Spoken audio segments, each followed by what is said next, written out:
자, 오늘 하나님의 말씀 우리 함께 먼저 보시겠습니다. 오늘부터는 이제 다시 제가 그 6월 4일 날 이제 한국에서 설교하고 미국에 이제 갔었는데요. 그때 마가복음 6장 설교를 하고 이제 그 뒤로 못 했는데 이제 오늘부터 다시 마가복음 6장 부분을 함께 공부하도록 하겠습니다. 마가복음 6장 30절부터 56절까지입니다. 오늘 본문이 꽤 길죠. 30절부터 56절까지인데요. 거기서 두 구절만 읽도록 하겠습니다. 그 두 구절이 오늘 제가 말씀을 전할 때 여러분에게 성령께서 주시는 아주 중요한 구절입니다. 마가복음 6장 37절을 먼저 읽겠습니다. 37절. 자, 찾으셨으면 37절을 읽겠습니다. 시작. 대답하여 이르시되 너희가 먹을 것을 주라 하시니 여짜오되 우리가 가서 200데나리온의 떡을 사다 먹이리까. 자, 그 다음에 52절 말씀을 읽겠습니다. 시작. 이는 그들이 그 떡 떼시던 일을 깨닫지 못하고 도리어 그 마음이 둔하여 졌음이러라. 아멘. 오늘 말씀의 제목은 깨닫지 못하고 마음이 둔해지는 문제를 해결하라 라는 제목입니다. 깨닫지 못하고 마음이 둔해지는 문제를 해결하라. 굉장히 중요합니다. 제가 이 말씀을 준비하면서 느끼는 게 뭐냐면 제자들이 어떻게 이렇게 마음이 둔해졌을까? 그리고 왜 이렇게 깨닫지 못했을까? 예수님이 직접 이 부분에 대해서 참 이렇게 두려워하지 말라고 언급할 정도로 왜 이렇게 둔해졌을까? 이 부분에 대해서 제가 이제 묵상을 하면서 준비를 했는데요. 이거 우리 지금 한가족 공동체에도 굉장히 중요한 것 같아요. 제가 볼 때는. 그래서 이 말씀을 위해서 잠깐 기도하고 은혜를 나누겠습니다. 하나님 아버지 감사합니다. 오늘 이 말씀을 통하여 성령께서 저의 입술을 통하여 말씀하여 주시고 또 이 말씀을 듣는 모든 사람들에게 성령의 은혜가 임하게 하시며 또 깨닫게 하시고 마음이 둔해지지 않도록 하나님 그 마음에 성령의 민감함을 부어 주옵소서. 예수님의 이름으로 감사하며 기도합니다. 아멘. 자, 오늘 본문 말씀은 이제 여러분이 성경을 통해서 많이 읽었던 5,000명을 먹이는 사건, 이걸 다른 말로 뭐라고 하죠? 오병이어의 기적이라고 합니다. 오병이어. 좀 어려운 말이죠. 오병이어. 네. 오병이어의 기적은 이 성경 4개의 복음서가 있잖아요. 이 4개의 복음서에 다 기록이 돼 있어요. 이 오병이어는. 그러면 그건 뭘 말합니까? 여러분이 느낄 수 있죠? 굉장히 중요하다는 걸 의미합니다. 얼마나 중요했으면 4개의 복음서에 다 기록을 했을까? 대체적으로 보면 요한복음에는 기록이 많이 안 돼 있는데 여기는 기록이 돼 있습니다. 그리고 이제 뒤에 바다 위로 걸어가시는 예수님의 모습 정말 환상적이죠. 이 장면을 보면 꼭 무슨 우리가 영화에서 볼 때 무슨 이게 무슨 영화 같죠? SF 무슨 영화? 뭐 꼭 그런 영화 같죠. 도포자락을 휘날리면서 무리를 이렇게 걸어가는 그 예수님의 모습을 이렇게 볼 때, 야, 정말 신비롭다. 이런 생각이 들죠. 근데요, 이 두 사건은 오늘 이제 제가 이 부분에 대해서 아주 간단하게 중요한 부분들을 좀 말씀을 드릴 건데, 우리가 그렇게 생각하는 것만큼 그렇게 막 신비롭다 또 혹은 또 막 굉장히 유명한 얘기다 기적이다 이렇게만 볼 문제가 아니라는 거예요. 아주 중요한 의미가 이 속에 들어있고요. 그리고 또 우리가 사실 또 이 부분을 많이 놓쳐요. 그냥 지나가 버려요. 별 생각 없이. 왜냐하면 말씀을 깊이 묵상하지 않기 때문에. 자, 그럼 우리 한번 봅시다. 거기 본문 말씀을 우리가 읽질 않았기 때문에 30절부터 한번 봐봐요. 30절. 자, 30절에 보면 이렇게 돼 있죠. 여러분이 눈으로 따라서 이렇게 읽으시면 돼요. 사도들이 예수께 모여 자기들이 행한 것과 가르친 것을 낱낱이 고하니. 자, 사도들이 이제 모였어요. 예수님 앞에 모였습니다. 그래서 낱낱이 자기들이 행한 것을 고합니다. 보고를 하는 거예요, 지금 보고를. 예. 자, 근데 31절 봐봐요. 자, 31절 한번 읽어볼게요. 시작. 이르시되 너희는 따로 한적한 곳에 가서 잠깐 쉬어라 하시니 이는 오고 가는 사람이 많아 음식 먹을 겨를도 없음이라. 자, 이건 지금 제자들과 예수님이 굉장히 힘들게 사역하고 있다는 걸 말합니다. 쉴 수가 없는 거예요. 따로 한적한 곳에 가서 잠깐 쉬라고 말할 정도로 힘든 상황인 거예요, 지금. 여러분, 지금 이 장면은 지금 여기가 어디예요? 지금 여기서 지금 사람들이 지금 모여 있는 이곳이 어디예요? 바로 광야입니다. 광야. 그래서 우리가 기억해야 될 것은 광야는요, 하나님의 나라가 시작되는 중요한 장소입니다. 우리는 광야를 굉장히 싫어하고 때로는 가기 싫어하고 광야를 가는 것을 힘들어합니다. 굉장히 힘들어해요. 즐겁고 기쁘고 좋은 곳은 가기 좋아하지만 광야 가는 거 싫어합니다. 여러분, 직장 생활하는 분들, 그 다음에 사업하는 분들, 또 이 자리에 우리 한가족 공동체에 많은 분들이 계시지만, 힘든 일을 하러 갈 때 여러분 느낌이 어떠세요? 굉장히 가기 싫죠. 그렇죠? 네. 엊그저께 보니까 우리 남명찬 형제가 신체 검사 받으러 가더라고요. 보니까 신체 검사 받으러 가는 거 좋아요, 싫어요? 싫죠. 싫은 거예요, 그게 가기가. 시험 보러 가는 거 좋아요, 싫어요, 여러분? 시험 보러 가는 거 나는 너무 좋다. 손 들어보세요. 너무 기쁘다. 매일 시험 봐도 좋다. 손 들어보세요. 너 손을 들면 어떡하냐. 이건 시나리오하고 다르잖아. 손을 들면 안 되지. 매일 시험 봐도 된대, 쟤는. 예. 근데 우리 모두가 다 시험 보는 거 싫어하죠. 얼마나 싫어하는지 몰라요. 근데 그게 바로 광야예요, 광야. 우리는 광야를 싫어해요. 근데 제가 지금 뭐라 그랬어요? 광야는 뭐가 시작되는 장소다? 하나님의 나라가 시작되는 중요한 장소이다. 근데 우리는 광야를 가기 싫어해요. 그러면 결론은 뭐냐? 우리는 하나님의 나라가 시작도 못하고 있다는 얘기예요. 광야를 안 가기 때문에, 가길 싫어하기 때문에. 자, 지금 여기서 사도들과 또 예수님이 지금 있는 이 장면을 보면은 얼마나 힘들었으면 이렇게 얘기했겠냐 이 말이에요. 따로 한적한 곳에 가서 잠깐 쉬어. 얼마나 힘들겠어. 꼭 우리 선교사님이 장자매한테 좀 쉬어라 이렇게 말하는 것과 같은 거예요. 너무 힘드니까. 제가 엊그저께 이사를 했거든요. 이렇게 아침에 한 7시부터인가 시작을 해갖고 이제 하는데 너무 힘드니까요. 나중에 오후 되니까 지쳐버리더라고요. 그래서 제가 거기 막 사람들 짐 나르고 있는데 그냥 그 한 구석에 꼭 그 이삿짐 인부처럼 그 옆에 앉아가지고 털썩 주저앉아가지고 거기서 쉬었어요. 너무 힘드니까. 괜히 하는 것도 없는데 힘든 거예요. 그러니까 그런 느낌이 딱 여기 있는 거죠. 이 구절 속에. 얼마나 힘들었으면 그러는가. 근데 여러분 생각해 보세요. 그렇게 힘들 때 한번 여러분 기억을 더듬어 보세요. 그렇게 힘들 때 여러분 무슨 생각이 나요? 무슨 생각 나요? 아무 생각 안 나요? 뇌가 빈 것 같아요? 그렇게 힘들 때요, 우리는 그걸 생각해요. 편안하게 쉬었으면 좋겠다. 이 생각을 하는 거예요, 누구든지. 빨리 끝났으면 좋겠다. 이 생각을 해요. 빨리 지나갔으면 좋겠다. 이 생각을 해요. 근데요, 그 광야가 하나님의 나라가 시작되는 장소라면, 예를 들어서, 만약에 그렇다면, 여러분, 그게 빨리 지나가야 될까요? 그렇지 않다는 거죠, 중요한 건. 자, 그 다음에 이제 32절 봐봐요. 제가 이제 조금 이따 그 부분을 설명을 드릴 테니까. 이에 배를 타고 따로 한적한 곳에 갈새 이제 간 거예요. 쉬려고. 자, 33절에 보니까 그들이 가는 것을 보고 많은 사람이 그들인 줄 안지라. 모든 고을로부터 도보로 그곳에 달려와 그들보다 먼저 갔더라. 이게 무슨 일이야? 쉬려고 갔는데 먼저 가는 거예요. 이 인간들은 도대체 뭐예요? 왜 이렇게 예수님을 따라다니는 거예요? 이들은 왜 이렇게 한 거예요, 여러분? 이들은 이들대로요, 굉장히 힘든 거예요.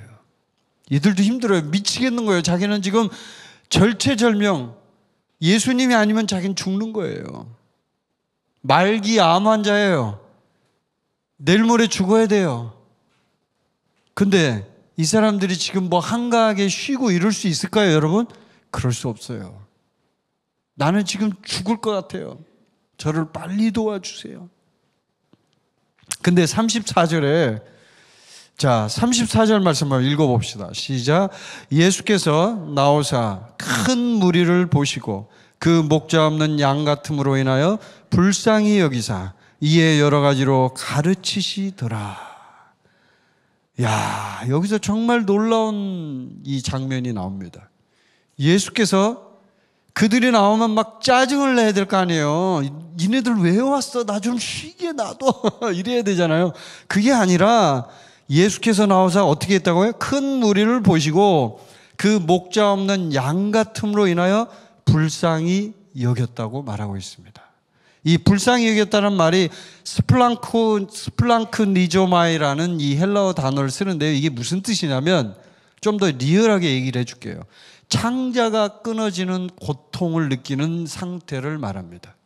스플랑크니조마이라는 단어가 원래 스플랑코톤이라는 단어가 원래 그 단어거든요. 스플랑코톤이 무슨 뜻이냐면 창자가 끊어지다라는 뜻이에요. 창자라는 뜻이에요. 창자. 그럼 이게 지금 뭐냐면 불쌍히 여긴다는 말이, 스플랑크니조마이라는 말이 그 예수님이 그들을 그냥 하는 척 했다라는 얘기예요? 아니면 진짜로 불쌍히 여겼다는 얘기예요? 진짜로 불쌍히 여겼다는 얘기예요. 그러니까 우리 종교인들이 뭐 보통 보면 목사님들이 뭐 하는 척 하는 분들 많잖아요. 저도 그럴 때가 있어요. 어떨 때 보면. 근데 그거 절대로 하지 말아야 돼요. 그런데 하는 척 하는 게 아니라 지금 예수님은 진짜로 스플랑크니조마이를 했다는 얘기예요. 창자가 끊어지는 고통을 느끼면서 그들을 불쌍히 여기는 마음이 있는 거죠. 자, 이 예수님의 태도와 제자들의 태도가 같았을까요? 달랐을까요? 저는 분명히 달랐다고 생각합니다. 왜냐하면 제자들은 힘들었어요. 여기 본문에 보면 제자들은 예수님하고 완전히 달랐습니다. 그리고 심지어는 예수님이 여러 가지로 가르치시더라 이렇게 말합니다. 스플랑크니조마에도 그것 자체도 엄청나게 예수님이 자기의 온 창자를 다 끌어오르는 그 정말 고통을 느끼면서까지 그들을 불쌍히 여기는 것도 대단한데 그들을 가르치기까지 하는 거예요. 왜 그러냐면 이 사람들이 너무나 불쌍하니까 그들을 그냥 놔둘 수가 없는 거죠. 저는 이런 사람이 진짜 이 세상에 필요하다고 저는 생각해요. 아멘이십니까? 저는 이런 사람이 대통령이 돼야 되고, 이런 사람이 목사가 돼야 되고, 이런 사람이 리더가 돼야 되고, 이런 사람이 선생님이 돼야 되고, 이런 사람이 사장님이 돼야 된다고 저는 생각해요. 동의하십니까, 여러분? 이런 사람이 스플랑크니조마이를 할 수 있을 정도로 자기 안에서 불쌍히 여기고 창자가 끊어지는 고통을 느끼면서도 그들을 위해 기도할 수 있는 사람이 저는 리더라고 생각합니다. 리더는 보이는 세계에서, 눈에 보이고 존경받는 세계에서의 리더가 아니에요. 진짜 리더는 이렇게 예수님처럼 힘들고 어려운 광야에서 진짜 리더가 나오는 거거든요. 아멘? 힘들고 어려운 광야에서 진짜 리더가 나오는 거라고요. 다 할 수 있고 누구나 할 수 있는 환경에서 한다면요, 그거는 진짜 리더가 아니에요. 예수님은 극한의 환경에서 지금 이걸 하고 있는 거예요. 극한의 환경이라고요. 남들이 다 부러워할 만큼 환경이 다 갖춰져 있고 좋아 이런 데서 하는 게 아니에요. 지금 굉장히 힘든 상황에서 하는 거예요. 지금. 그런데 그 상황에서도 예수님은 태도가 완전히 달랐다는 거예요. 피곤해서 마음의 여유가 없을 때 우리는 예수 그리스도 앞에 나아갈 수 있는 그런 영적인 체력이 필요합니다. 아멘. 이 정도로 할 수 있는 영적 체력이 필요하다고요. 힘들어서 막 창자가 끊어지기는 고사하고 내 몸도 끊어지게 생겼어. 나는 힘들어서 아무것도 못하겠어. 이렇게 하면 안 되고요. 이런 상황에서도 이렇게 할 수 있는 정도가 돼야 된다는 거예요. 그래야 우리가 예수님을 대신해서 살 수 있는 거라는 거죠. 자, 그러면은 35절 말씀 한번 읽어볼게요. 시작. 때가 저물어 가매 제자들이 예수께 나와 여짜오되 이곳은 빈들이요 날도 저물어 가니. 자, 이제 날이 저물어 가요. 네. 지금 제자들이 예수께 나와요. 지금 이제 날이 저물어 갈 때 빈들에서 걸을 때 그때가 하나님의 때. 들어봤죠? 이 노래 몰라요? 표정이 모르는 표정이야. 지금 이 구절 가지고 만든 노래예요. 이게 지금 날이 저물어 갈 때. 예. 근데 지금 여기서 빈들에서 날도 저물어 가는데 지금 이 사람들이 지금 얘기하는 건 뭐냐면 지금 시간이 흘렀는데 자, 36절에 보면 이렇게 되어 있어요. 무리를 보내어 두루 촌과 마을로 가서 무엇을 사 먹게 하옵소서. 지금 뭐냐면 배가 고픈 거예요. 이제 시간이 된 거예요. 우리는 우리 몸속에 시계가 있잖아요. 그렇죠? 시계 있잖아요. 그렇죠? CTV를 뚝 떼고 말을 안 해요. 시계 있잖아요. 우리 몸에. 예, 딱 시간이 되면은 시계가 반응을 하잖아요. 반응을 안 하면 여러분 병원 가야 돼요. 비정상이야 지금.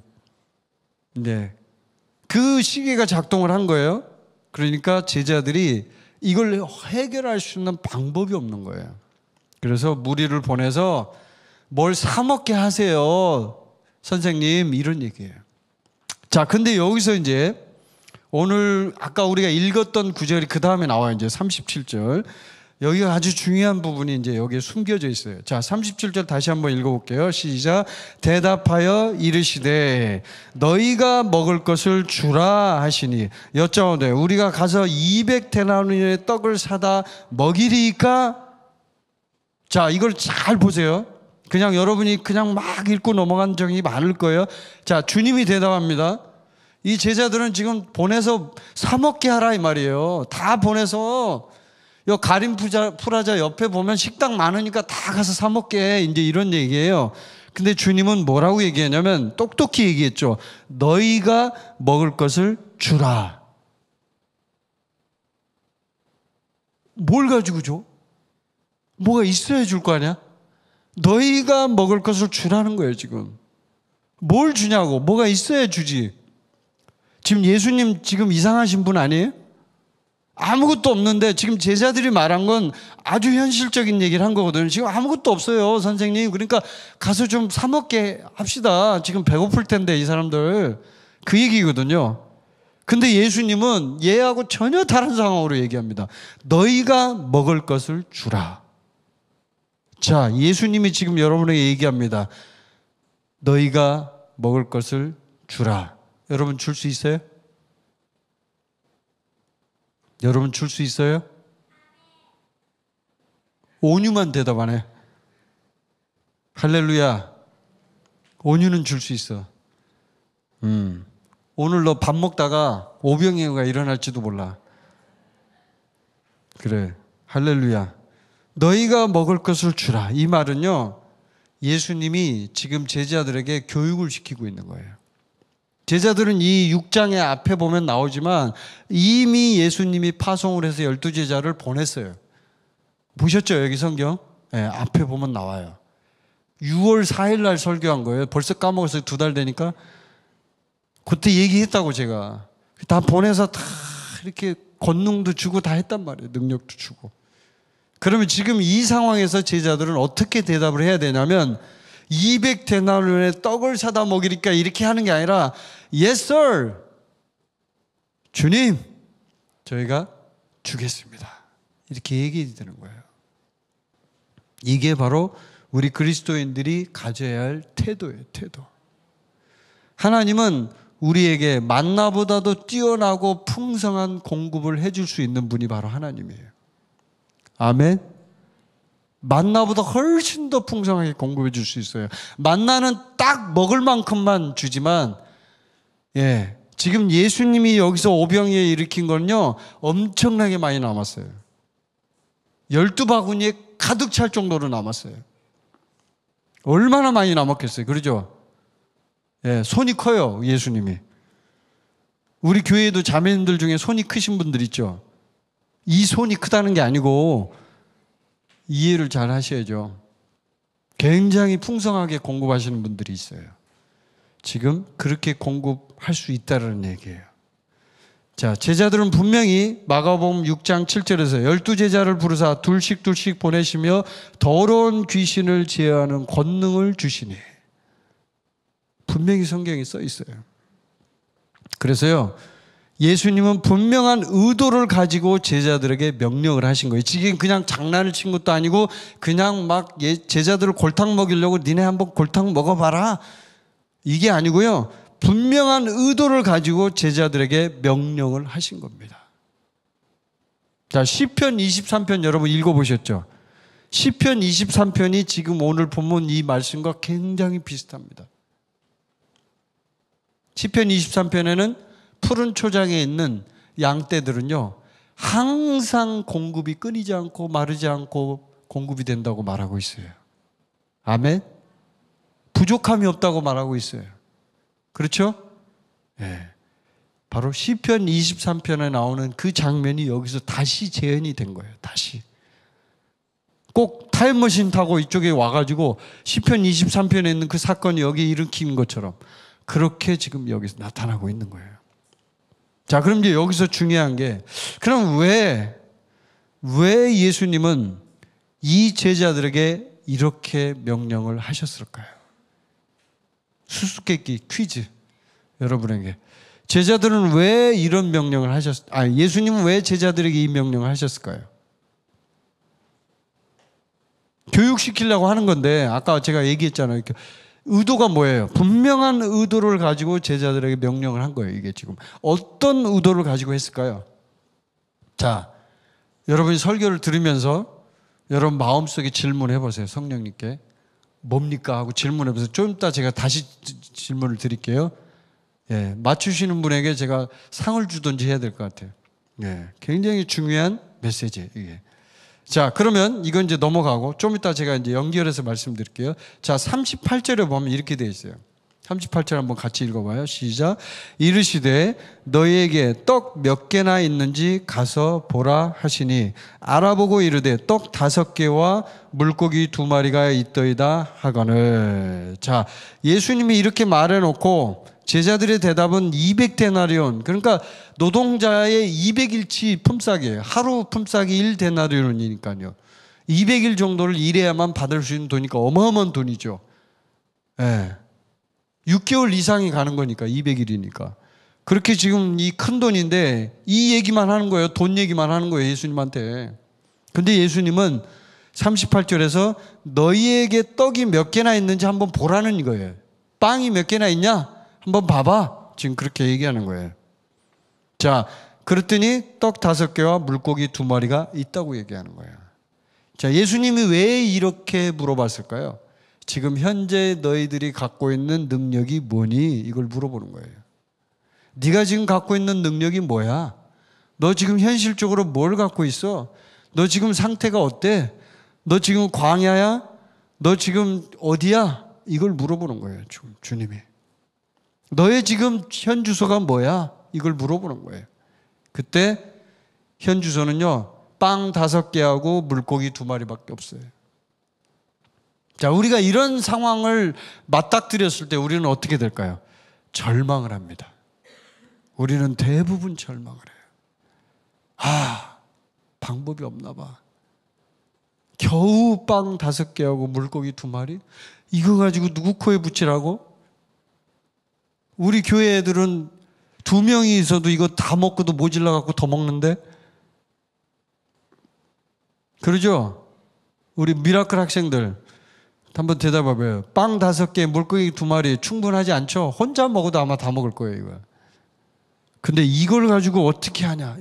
이게 지금 우리 주님이 우리에게 말씀하신 건 이거예요. 우리 자신에게 있는 무언가를 한번 보라는 거예요. 자, 한번 보세요. 여러분, 우리 자신을 한번 들여다보세요. 내가 갖고 있는 게 뭔가를 한번 보세요. 그게 단순히 그냥 내가 갖고 있는 물건만을 얘기하는 게 아니에요. 지금 이거는 내 안에 영혼에 들어있는 하나님께서 우리에게 주신 것들도 있지만 내가 원래 갖고 있었던 것도 있다 이 말이에요. 그러면 내가 갖고 있는 게 무언가를 한번 봐야 돼요. 자, 여기서 예수님이 만약에 또 아주 중요한 얘기를 한번 할게요. 만약에 여기서 이제 질문했어요. 너에게 몇 개나 있는지 한번 보라. 이렇게 이제 물어봤어요. 근데 이 성경을 한번 다시 쓴다고 생각하고 여러분이 생각해 보세요. 이렇게 물어봤어요. 그랬더니 제자들이 알아보니까 한 개도 없어요. 만약에 이랬다. 떡이고 뭐고 물고기고 뭐고 안에 아무것도 없어. 조금 전에 온유가 다 먹어버렸다는 거예요. 그마저도 다 먹을 수 없다는 거예요. 아예 그냥. 예? 싹 다 먹어버렸다는 거예요. 자, 이렇게 대답했다면 예수님이 아무것도 못할까요? 여러분이 대답해 보세요. 아무것도 못할까요? 없어. 빵도 없고 물고기도 없어. 아무것도 없어. 그럼 예수님이 당황해가지고 막 땀을 뻘뻘 흘리면서 야, 이거 시나리오가 아니지 않냐? 이게 있어야 되는 거 아니냐? 막 이렇게 예수님이 하셨을까요? 이건 진짜 아니잖아. 이건 성경이 왜 이래? 너네 성경 잘못 쓰고 있는 거 아니야? 막 이렇게 하셨을까요? 아니라는 거죠. 예수님은요, 전혀 당황하지 않고, 그래? 알았어. 자, 내가 너희들에게 줄게. 분명히 그렇게 했을 겁니다. 믿으십니까, 여러분? 예, 이걸 믿어야 돼요, 여러분. 주님은요, 우리가 갖고 있는 무엇을 가지고 그것을 사용하시는 건 좋아요. 그런데 없더라도 주님은 그것을 무에서 유를 창조할 수 있는 분이 바로 주님이세요. 아멘? 예, 그게 바로 주님이에요. 제가 이번에 이렇게 2달 정도 이렇게 쉼을 가지면서 제가 이렇게 느낀 건 뭐냐면 정말 하나님은 위대하시다는 걸 제가 다시 한번 느꼈어요. 왜 그러냐면요. 하나님은 이 온 세상을 다 보고 계시는구나. 하나님이 이 온 세상의 모든 필요한 것들을 공급해 주시는구나. 심지어 마약을 하고 나쁜 짓을 하고 죄를 저지르는 그 사람들에게도 하나님은 태양을 비추시는구나. 하나님은 비를 내리시는구나. 저는 그걸 느꼈어요. 만약에 여러분이 하나님이라면, 예?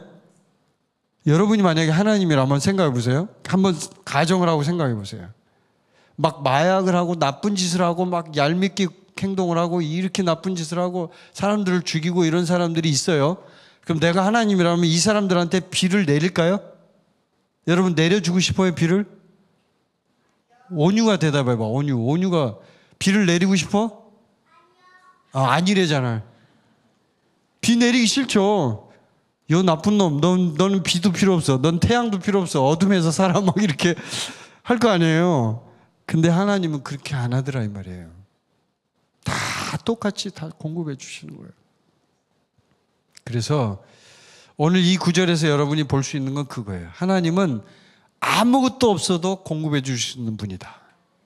아멘. 그것도 풍성한 공급을 해줄 수 있는 분이다. 이걸 여러분이 기억하셔야 돼요. 자, 39절에 제자들에게 명하사 그 모든 사람으로 때를 지어 푸른 잔디 위에 앉게 하시니. 시편 23편 장면이죠. 자, 40절에 때로 100명씩 또는 50명씩 앉은지라. 이걸 보니까 좀 구약의 어떤 거하고 좀 비슷하지 않아요? 50명씩 100명씩 어디 나오는 장면이에요? 어디 나와요? 구약 성경에? 50명씩 100명씩 어디 나와요?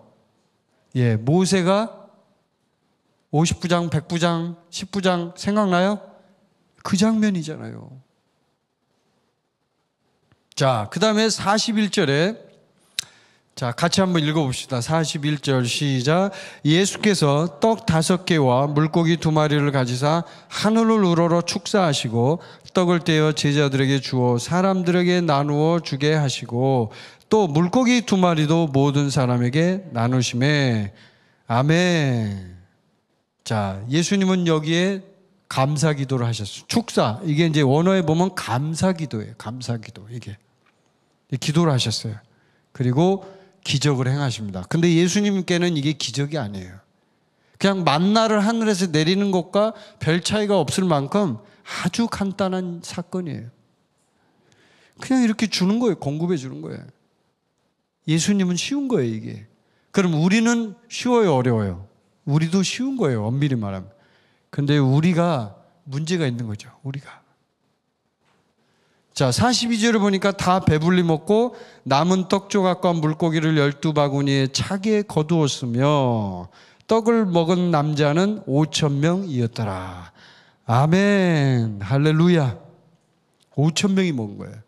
남자만. 그럼 거기에 남자만 있었겠어요? 우리 자매님들도 얼마나 많았겠어요? 우리 오빠 예수님을 쫓아다니는 이 자매님들 얼마나 많았겠어요? 진짜 많았겠죠. 거기다 애들, 요뉴 같은 애들 많았겠죠. 예. 그러니까 그렇게 이제 계산하면은 대략 이제 학자들이 계산하는 게 약 한 15,000명 정도 그렇게 추산을 하더라고요. 그런 사람들이 먹었다는 거예요, 이게. 이 어마어마한 양을. 그게 다 먹고도 12바구니가 남았다는 거예요, 이게. 엄청난 기적이죠. 그래서 여기서 이제 가장 중요한 핵심은 뭐냐면 예수님이 우리에게 명령하신 건 뭐냐면 우리가 먹을 거를 주라는 거예요. 우리가. 여러분 줄 수 있는 능력 있어요? 난 돈이 없어요. 나는 능력 없어요. 이렇게 얘기할 거예요? 아니에요. 이미 주님은 우리에게 능력을 주셨어요. 왜냐하면 주님이 우리 안에 계시기 때문에. 여러분 주님이 우리 안에 있다는 거 믿으십니까? 예, 주님이 우리 안에 있다는 건 곧 능력이 들어와 있다는 걸 의미합니다. 그걸 잊는 분들이 많아요. 주님은 그냥 주님만 들어오는 게 아니고 그냥 아무런 능력 없는, 별 볼 일 없는, 그냥 와가지고 우리하고 같이 살려고 그냥 이야기만 하고 막 수다만 떨고 그러는 주님이 아니고요. 우리 안에 들어와서 우리에게 모든 권세를 주시고 권능을 주시려고 우리 안에 들어오신 엄청난 위엄 있는 그 하나님의 아들 예수 그리스도로 우리 안에 들어오신 거예요. 아멘? 이걸 잊으시면 안 돼요. 그래서 우리가 그렇게 선포를 하면서 우리에게 권세가 있고 우리에게 능력이 있고 우리는 모든 걸 할 수 있고 우리는 예수님보다 더 큰 일도 할 수 있다 이렇게 고백을 하는 거예요. 아멘? 네. 아멘을 안 하네. 관심이 없어 별로.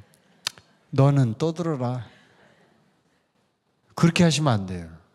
여러분 지금 제가 얘기하는 게 너무 많이 들어서 여러분은 귀가 막 딱지가 앉을 정도일지 모르지만요. 만약에 여러분이 그 안에 그 말씀이 계시가 않았다면 아무리 많이 들어도 소용없어요. 그건 여러분 말씀 아니에요. 제가 명확하게 말씀드리지만 저도 이 말씀을 수없이 읽었죠. 진짜 눈이 막 어지러울 정도로 많이 읽었죠. 그런데 그렇게 읽으면서도 제가 느끼는 게 어떨 때는 놓치는 게 있단 말이에요. 이걸 못 깨닫는다니까요, 우리가. 그래서 말씀을 볼 때마다 우리가 다시 한번 점검하고 또 깨닫고 주님 앞에 나아가야 되는 거예요. 아멘. 여기서 가장 중요한 거는 하나님은 우리를 통해서 풍성한 공급을 하신다는 거예요. 뭐라고요? 하나님은 우리를 통해서 풍성한 공급을 하신다. 누가? 내가. 하나님이 나를 통해서 하신다는 거예요. 내가 풍성한 공급의 통로인 거예요. 통로. 제자들이 나눠줬지 예수님이 나눠주지 않았어요, 여러분. 예수님이 다 해놓고 다 니네들이 나눠줘 이렇게 한 거예요. 마찬가지로 주님이 우리 안에 계시기 때문에 주님이 네가 나눠줘 이렇게 하는 거예요. 자, 너 지금 충분히 나눠줄 수 있잖아 하고 나눠주라는 거예요. 그게 돈일 수도 있고 그게 어떤 재능일 수도 있고요. 그게 여러 가지가 있어요. 여러분이 갖고 있는 영적인 어떤 축복일 수도 있고요. 하나님께서 여러분에 주신 놀라운 하나님의 계시일 수도 있고요. 나눠주라는 거예요. 이걸 나눠주라는 거예요. 아멘? 예, 그거예요. 근데 그렇게 나눠주면 나눠줄수록 성경의 원리는 뭐냐면 계속 남는다. 12바구니에 가득 찰도록 남는다. 안 나눠주면 안 남는다. 아멘? 우리 선포해 봅시다. 나눠줘야 남는다. 안 나눠주면 안 남는다. 기억하시죠? 쉽죠? 지금 이 말이. 나눠줘야 남아요. 세상의 원리는 나눠주면 없어지잖아. 그러니까 사장들이 그렇게 아주 짠돌이처럼 막 하잖아요. 근데요, 하나님의 원리는 나눠줘야 남아요. 아멘. 이게 오병이어에서 굉장히 중요한 원리예요.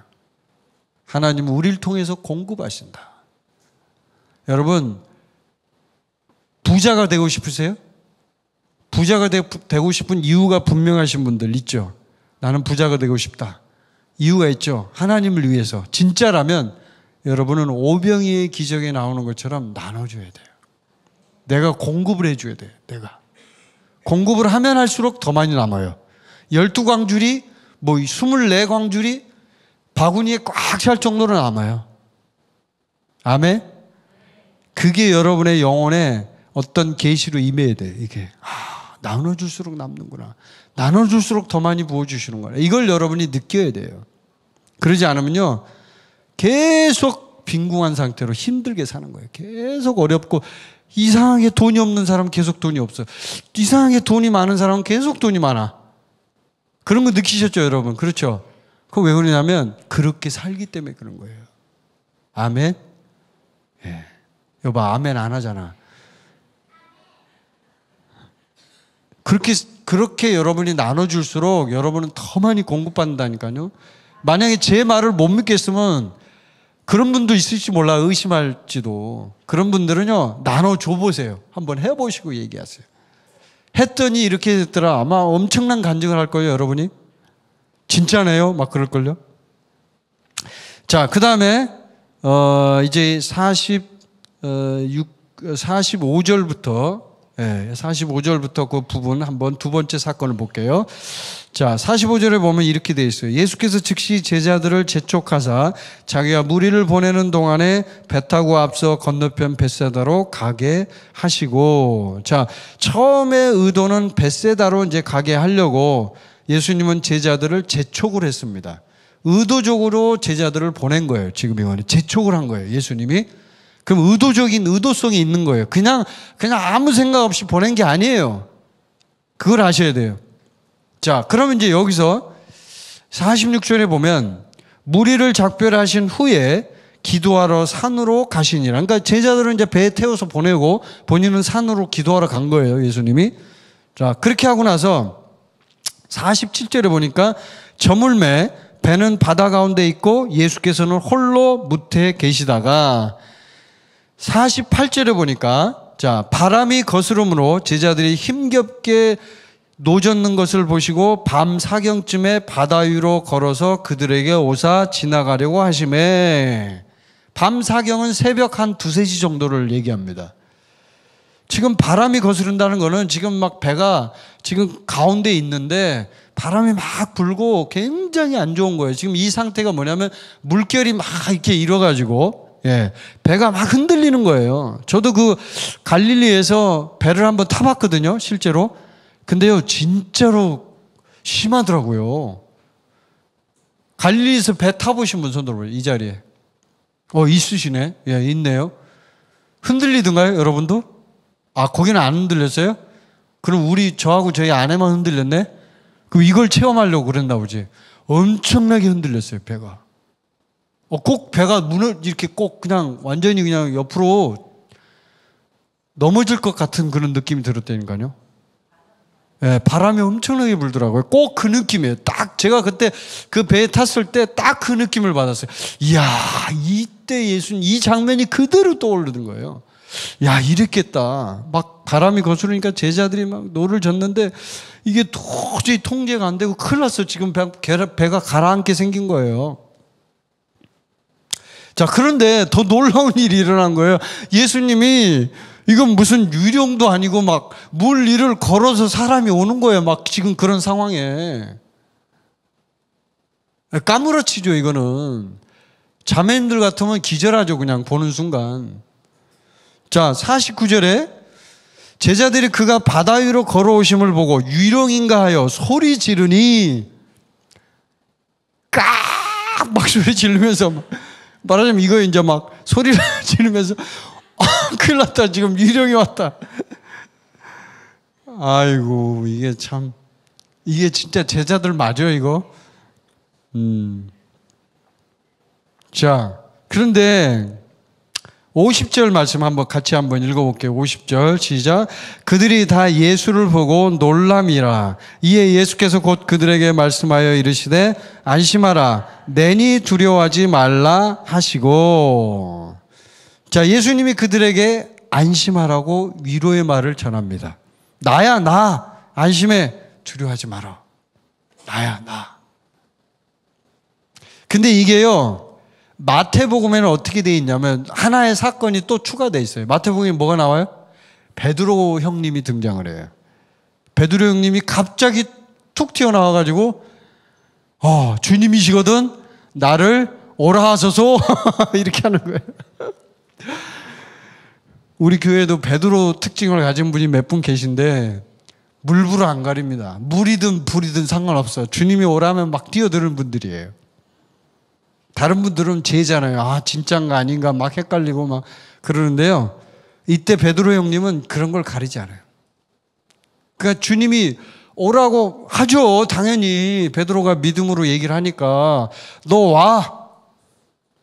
자, 무리를 걸었어요. 베드로 형님이.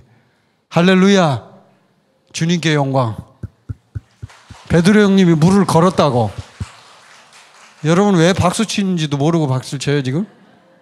그러면 지금 그걸 뭘 말하냐면 제가 하고 싶은 얘기가 있어요.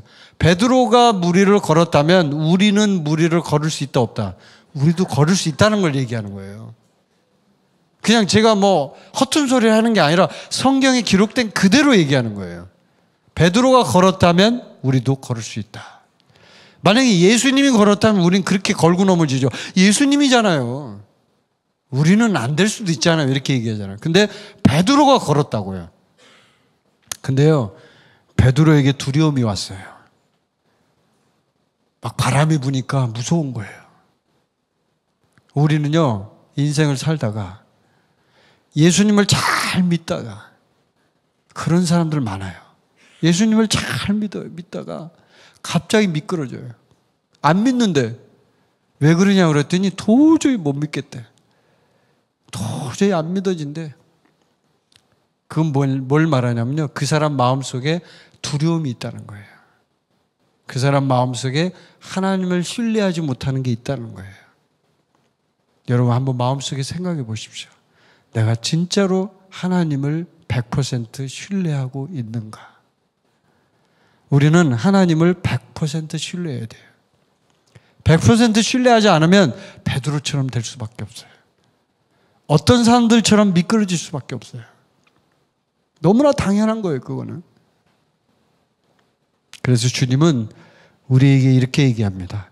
안심해, 나야. 두려워하지 마. 너 두려워할 필요 없어. 내가 너하고 함께하고 있잖아. 너 왜 두려워하니? 너 왜 나를 신뢰하는 걸 자꾸 버리니? 내가 너를 살려준다고 했잖아. 내가 너를 고쳐준다고 했잖아. 내가 너를 지킨다고 했잖아. 왜 너는 의심하는 거니? 이렇게 주님이 얘기한단 말이에요. 그러면 우리는 그 사실을 믿어야 돼요. 아멘? 안 믿어지세요? 그러면 여러분 지금 마음이 둔해진 거예요. 안 믿어지세요? 예수님이 하는 말이 제가 지금 하는 얘기가 도저히 믿겨지지 않으세요? 여러분 지금 깨닫지 못하고 있는 거예요. 자, 그러면 그 다음 구절 한번 봅시다. 51절, 52절 한번 두 구절을 다시 한번 읽어봅시다. 시작. 배에 올라 그들에게 가시니 바람이 그치는지라 제자들이 마음에 심히 놀라니 이는 그들이 그 떡 대시던 일을 깨닫지 못하고 도리어 그 마음이 둔하여졌음이러라. 아멘. 자, 예수님이 배에 올랐어요. 베드로가 막 빠지는 걸 다 잡아채서 베드로하고 같이 배에 올라갔어요. 바람이 그치는 거예요. 바로 그냥. 지금 좀 전까지 그렇게 심하게 불던 그 바람이요. 예수님이 올라가니까 그치는 거예요. 그러니까 제자들이 너무 놀란 거예요. 아니, 이게 어떻게 된 일이지? 근데 여기서 마가는 이렇게 기록을 합니다. 이제 오늘 제가 여러분에게 두 번째 읽었던 본문이 이거잖아요. 제가 읽었던. 자, 여기서 이 구절을 가만히 보세요. 이런 그들이 이 제자들을 말하는 거예요. 그 떡 대시던 일을 깨닫지 못하고. 자, 떡 대시던 일은 뭘 말하는 거예요, 지금? 여기서 말하는 걸. 조금 전에 일어났던 오병이어의 기적을 얘기하는 거예요. 그 떡 대시던 일을 깨닫지 못하고. 자, 깨닫지 못하고, 이 말을 생각해 놓으세요. 깨닫지 못하고. 그 다음에 도리어 그 마음이 둔하여졌습니다.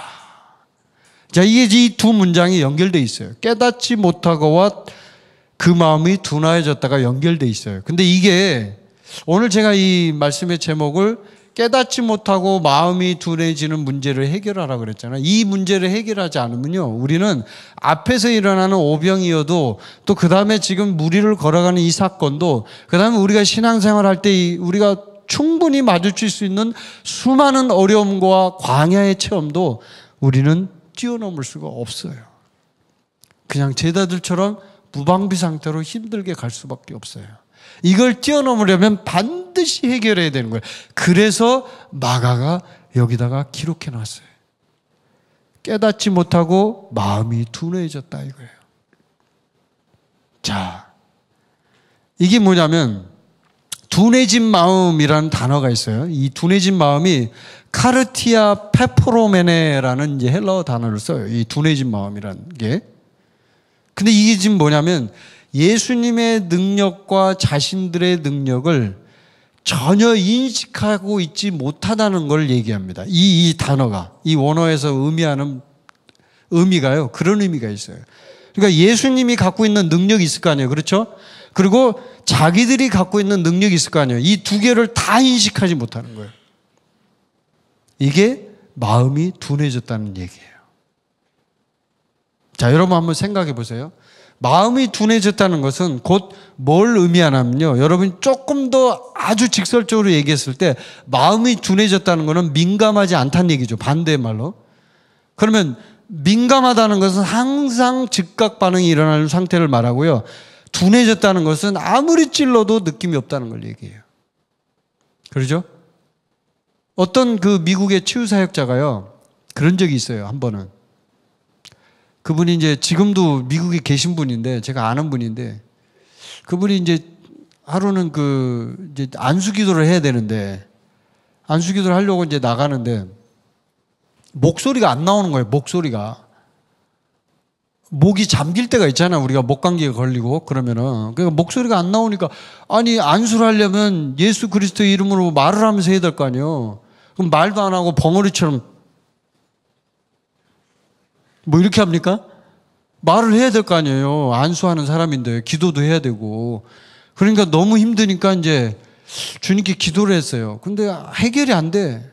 근데 이제 옆에 어떤 형제님이 갑자기 오더니 약을 하나 주는 거예요. 형제님, 이 약을 드시면 목소리가 바로 나올 겁니다. 약을 드십시오 그랬어요. 그래서 이제 약을 먹은 거예요. 약을 먹었더니 기분이 좋아지는 거예요. 막 마약인가?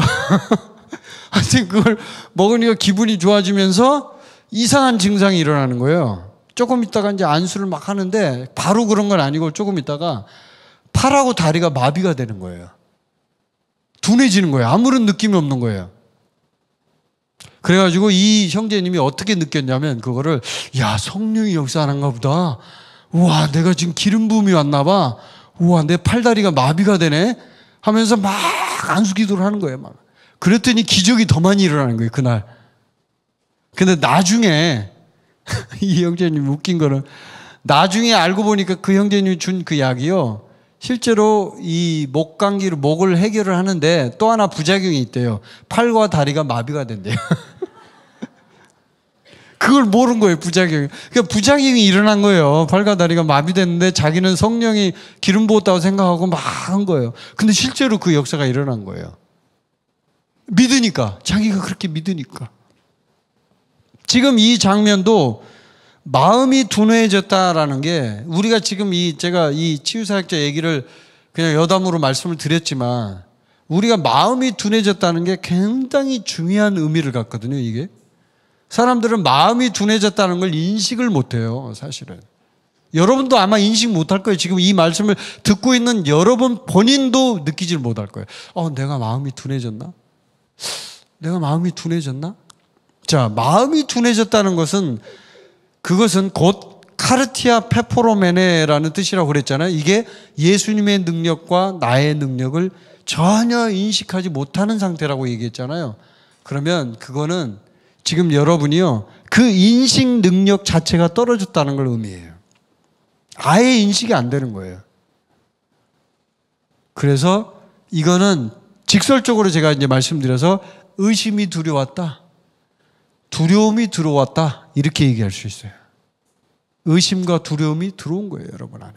그러면 마음이 둔해지기 시작해요. 첫 번째는 의심이고 두 번째는 두려움이에요.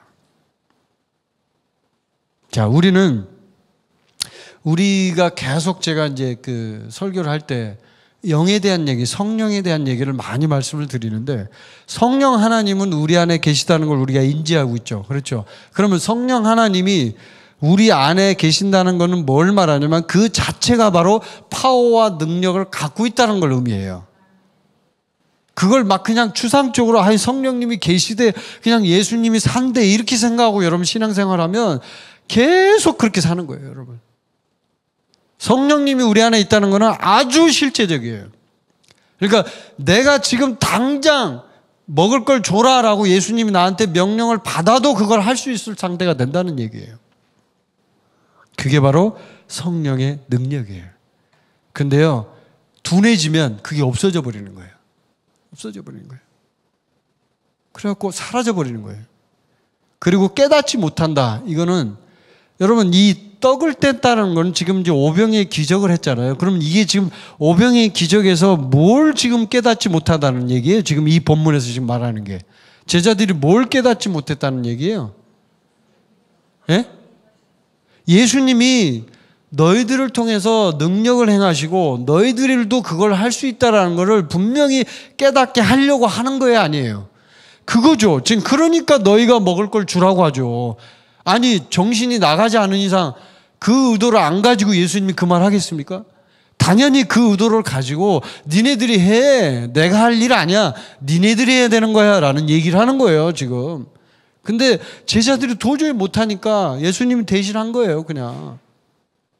그걸 깨달으라는 거예요. 니네들 깨달아라. 이 얘기예요. 근데 바다 위로 걸어오는 것도 또 모르고 막 소리 지르고 유령이야 막 그러고 막 호들갑 떨고 막 난리를 친 거죠. 그리고 우리가 너무나 사랑하는 우리 베드로 형님도 막 홈런 한번 쳤는데 또 무섭고 두려워서 물에 빠지니까 예수님이 건져주고 이렇게 한 거예요.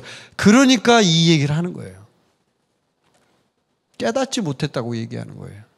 여러분, 우리는 성경에 있는 어떤 진리를 받아들일 때 중요한 게 있어요. 성경 말씀은 항상 진리라는 거 여러분 믿으시죠? 그렇죠? 그럼 그 성경 말씀에 있는 것들이 우리에게도 그대로 이루어질 수 있다는 걸 일단 생각을 하고 성경을 읽어야 돼요. 아멘? 그러니까 이 얘기는 남의 얘기야, 나하고는 상관이 없어, 이렇게 생각하고 읽으면 안 되고, 이 성경에 있는 이야기가 나에게도 똑같이 일어날 수 있다라고 생각하고 읽어야 된다는 얘기예요. 그러지 않으면 깨달을 수가 없다는 얘기예요. 깨달을 수가 없는 거예요, 이게. 저도 정말 성경을 많이 깨달으려고 노력하고 또 책도 많이 읽고 그렇게 공부도 하고 그런 사람이지만요, 이게 깨닫는 게 우리 마음대로 되는 게 아니더라고요.